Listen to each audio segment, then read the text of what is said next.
Welcome to ASMR Chemistry. I am Professor Holman here to teach you a little bit of a special request. This is a continuation of limiting reagents, but this is going to be an example where we go through the full calculations. The other video I did on this was more of going over the fundamental concepts behind it, but let's do some calculations now and see how it works. And I'm very excited because I have done videos with paper and calligraphy pens, with fountain pens, and also on chalkboards, and I'm going to try an iPad for the first time. So let's get to it. Have our periodic table handy as always, and we have a calculator, which sometimes you need. Today we do not need our molecular models, so I'll put these off to the side. Alright, here's our example of limiting reagents.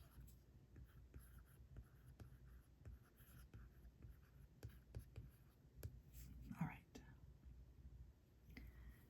Here is the chemical equation that we are going to be working with. You always need to start with a balanced chemical equation if you are to even be able to begin to do one of these kinds of problems. So in this case, we are looking at 2 nitric oxide. These are all in gas phase, but we're really focusing on stoichiometry, so I'm not going to put those in there for the purposes of this problem.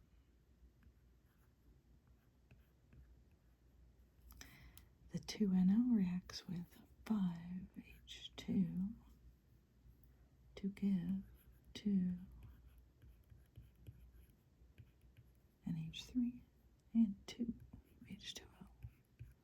Oh, I'm almost running out of room. You know, I'm on an iPad, so I could move this over, couldn't I? Should do that. Yes. Can't do that with my calligraphy pen, so I might as well do it here. Okay, so here now is the question being asked. This is, what is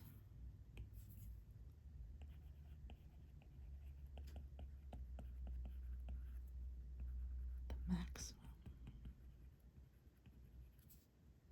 mass of NH3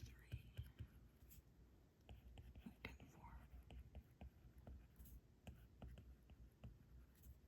if, okay, now here is where you are given the amounts of each of the reactants, or reagents, in other words.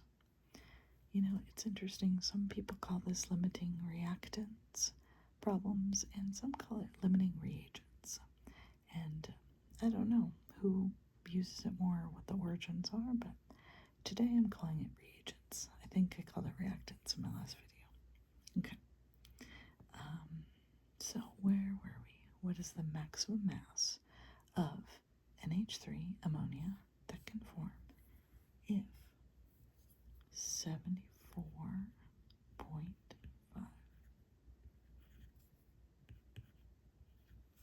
grams of NO and 32.1 grams H2 are combined?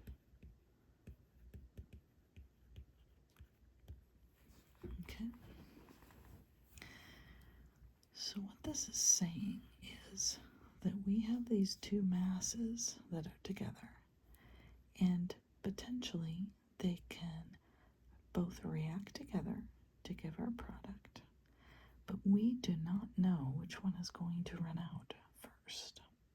So what we can do is we can start with the amount of one of them, calculate the moles of it, and then calculate the moles of the product of that thing that we're being asked about. What is the mass that could be formed? Okay, so let me say that again. You start with the mass, the NO, calculate moles, and then calculate moles of NH3. Then we're going to do the same thing with the other reagent. We'll do that with H2. We'll start with the mass that's given, calculate moles of H2, and then we'll calculate moles of NH3 that can form with that amount. Whichever of our two values is the smaller number, that's corresponding to one of these, whichever one results in the smallest number, that one is going to be the limiting reactant. Okay, so I just said that, but let's do the calculations, and then you can see how that plays out. Okay, so let's do calculations. So we're going to start with 74.5 grams of nitric oxide.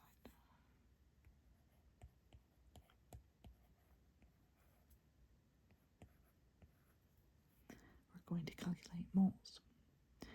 To calculate moles of NO, we need to know the molar mass. That is something that is either given to you or you can calculate it if you have a periodic table. But since the point of this problem is not to calculate molar mass, I will just give it to you. It is 30.01 grams per mole. And this is per mole of NO. And I'm going to include that because then we want to convert that to moles of the product of the NH3. Here is where we want to use the stoichiometric ratios. 2 to 2. Okay, 2 moles NH3 for every 2 moles of NO. Okay, so now you can see how things cancel out. Let me switch to red so you can see. Grams of NO cancels out the grams here. Moles of NO cancel out. Right, and that's going to leave us with moles of NH3. So we can go through and calculate 74.5 divided by 30.01 times 2 divided by 2. Now these cancel out, so really this is just times 1, so you don't need to do that if you don't want to. Alright, so if we put in these numbers,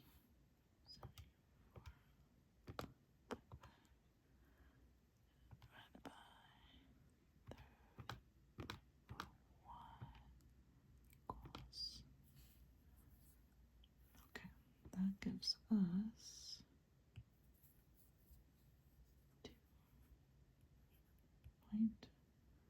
2.48. And if we want, we can include another significant figure so that it prevents what's called round-off error. But for now, I'm going to just keep it at 3 because we're really just focusing on the process here. Okay. So we get 2.48 moles of NH3 if we start with 74.5 grams of NO. Okay. Now we are going to do the same calculation, but starting with 32.1 grams of H2. 32.1 H2. Okay. We'll do the analogous thing that we did here. We're going to calculate moles of H2. Molar mass H2 if we're just using 3 sig figs. Okay. This is for mole of H2. Alright. And now we use the stoichiometry from the balanced chemical equation. We've got 2 moles of NH3.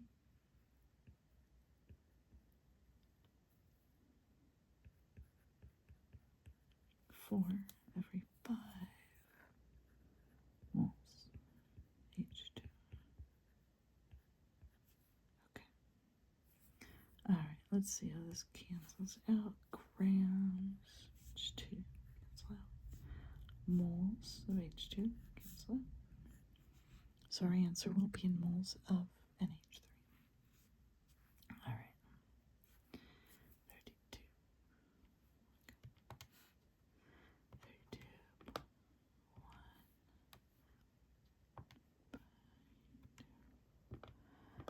2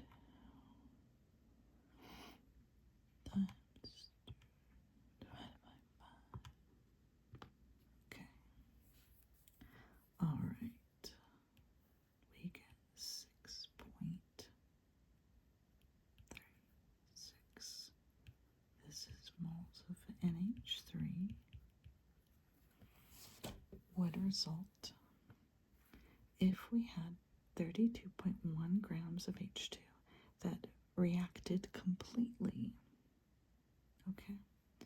Here, if we have 74.5 grams of NO, and that reacts completely, we get 2.48 moles of ammonium.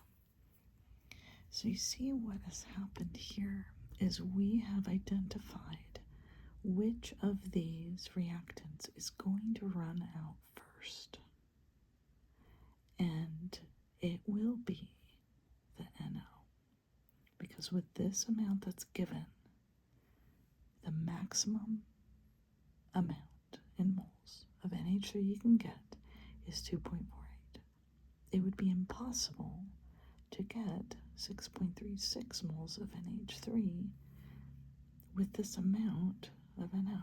That is going to run out first. Okay, so I really like this example because we have a mass of NO that is greater than the mass of H2, and yet it runs out first. So this shows you that chemical reactions, you cannot judge them by their mass because molar masses vary. We have to judge them by the number of moles that we have and the ratios between each of those reactants and the product that we're interested in. Okay, so we have done part of this problem. We're not done, but we have identified that NO, because this is the smallest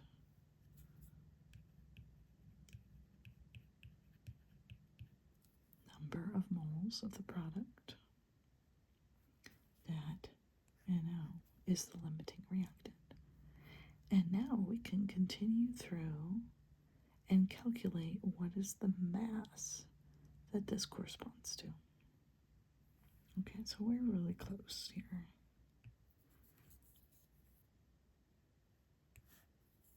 Okay, so we're going to base it on what we calculated from this process here. We're going to take that 2.48 moles of NH3. We're going to multiply by the molar mass of NH3, which is 17.03 grams per mole. Okay. So 2.8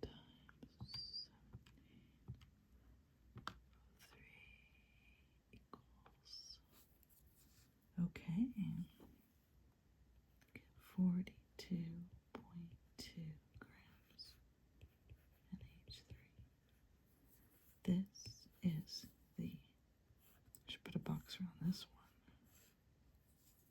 this is the final number. Answer.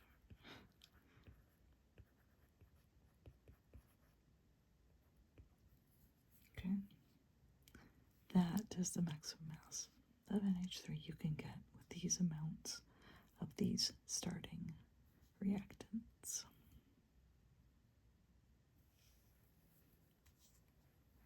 And I apologize a little bit. Oh my gosh, that was off of the video camera. I hope you forgive me. Okay.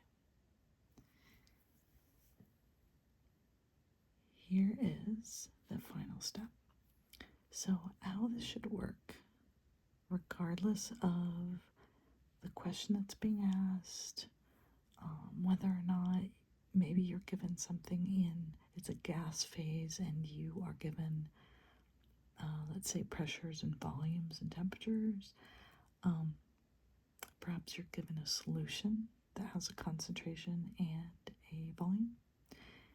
Regardless of all those details, what will stay the same in these limiting reagent type problems is that you will calculate the number of moles of the product that's being asked about, in this case NH3. You'll calculate it twice based on the amount of the two reactants that are given by calculating the moles of them. Okay. So if it is perhaps a gas where you're given pressure, volume, temperature, you'll use the ideal gas law to calculate moles. If it's a solution with concentration and volume, you'll use concentration times volume equals moles. Okay, so you'll always calculate moles of that reactant and then use the balanced chemical equation to calculate moles of the product. Do that with both of them.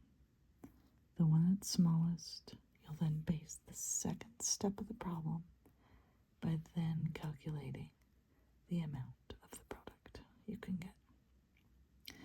This is also sometimes called theoretical yield.